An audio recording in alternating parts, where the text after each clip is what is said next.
Das Internet steckt voller Superfood-Angebote, wie zum Beispiel Acai-Beeren, Moringa-Pulver oder Chiasamen.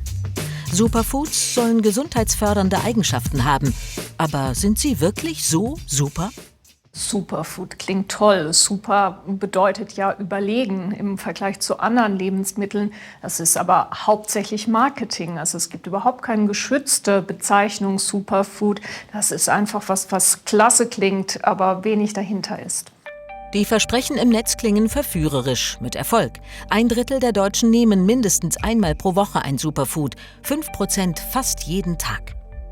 Häufig kommen diese Lebensmittel in getrockneter Form zu uns. Das heißt schon mal, die ganzen wasserlöslichen Vitamine sind viel weniger als in frischen Früchten. Dann kommen Zusatzstoffe dazu. Wir sehen häufig Warnungen von Untersuchungsämtern, die diese Produkte untersuchen. Ökotest hat auch schon geprüft, also die Belastung mit Pestiziden ist teilweise sehr hoch.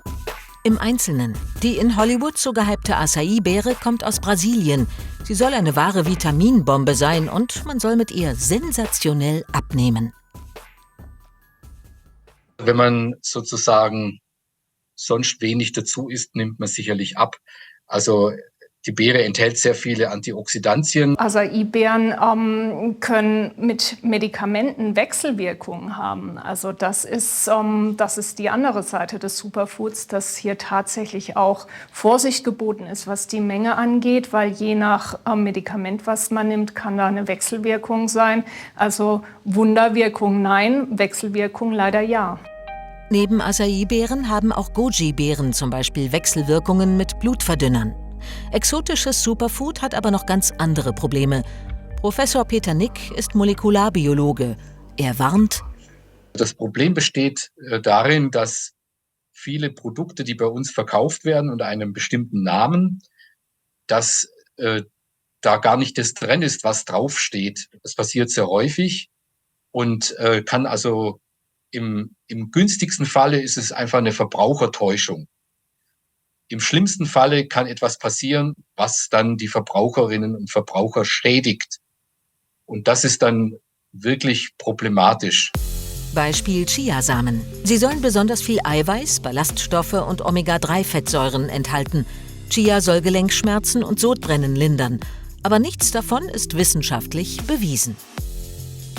Chia ist eigentlich spanischer Salbei, also eine Salbeiart aus Mexiko.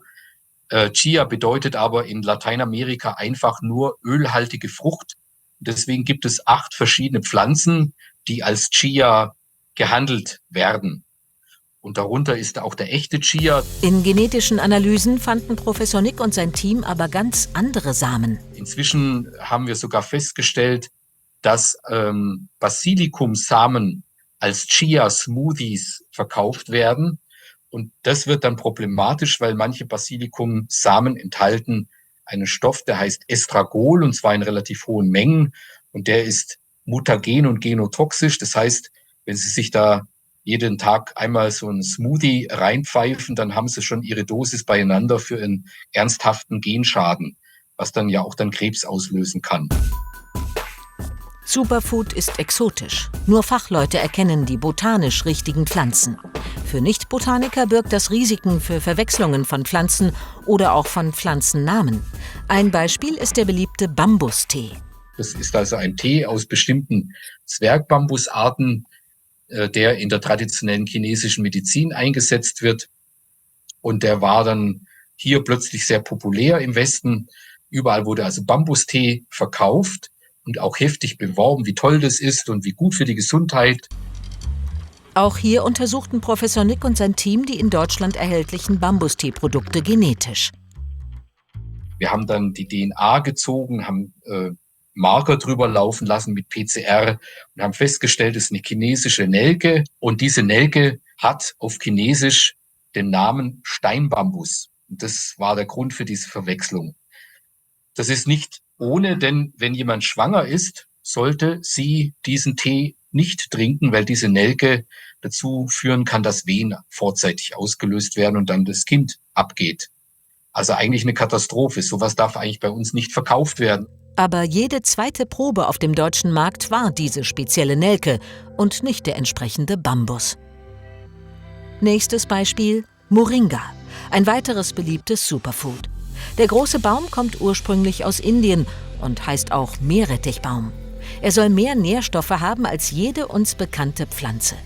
Moringa hilft in Indien und Afrika vor allem bei Unterernährung. Die Hersteller überschlagen sich förmlich bei den Mengenangaben von Vitaminen und Mineralstoffen. Der biologische Effekt von Moringa, der medizinische Effekt, da wird ja mal gerne gesagt, ist proteinreich oder viele Vitamine drin. Da kann ich nur sagen, was für ein Quark. Viele Vitamine habe ich auch im Spinat. Und wenn ich Protein will, dann würde ich sowieso vielleicht lieber einen Joghurt zu mir nehmen. Da habe ich genug Protein drin. Außerdem kann man im Netz die Moringa-Arten kaum unterscheiden. Auch hier gilt Vorsicht. Was bei Moringa speziell ist, sind Sekundärstoffe. Der Moringa heißt ja auf Deutsch Meerrettichbaum. Und dieser meerrettichartige Geschmack, das sind also sogenannte Glucosinolate. Und da ist halt so, dass jede Moringa-Art eine andere Zusammensetzung von diesen Glucosinolaten hat.